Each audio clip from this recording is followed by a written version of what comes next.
Hello guys, आपका स्वागत है मेरे यूट्यूब चैनल लोकगीत वॉइस माया में। मेरे चैनल को सबसे पहले आप सब्सक्राइब कर दीजिए और गीत पसंद आता है तो लाइक करिए। तो सुनिए मेरा गीत।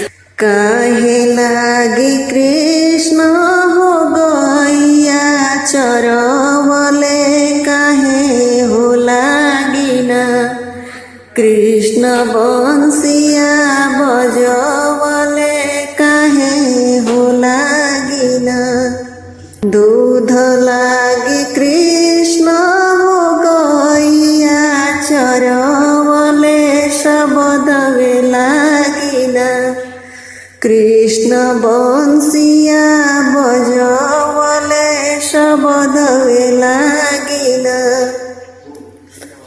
एक हाथे कृष्ण हो धरे राधे बहिया, दूसर हाथवा कृष्ण करे बोल जोरिया, दूसर हाथवा कृष्ण करे बोल जोरिया, दूसर हाथवा।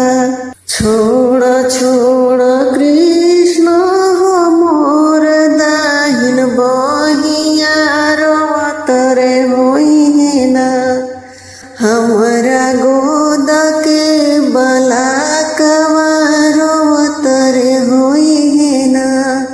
अबही तो बाड़ू राधे बारी हो कुंवारी, कहाँ से पवलू ना अपना गोद के बलाकवा, कहाँ से पवलू ना।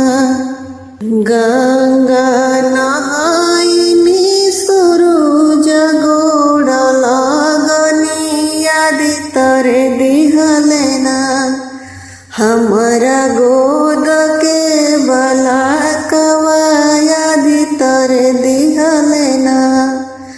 हमरा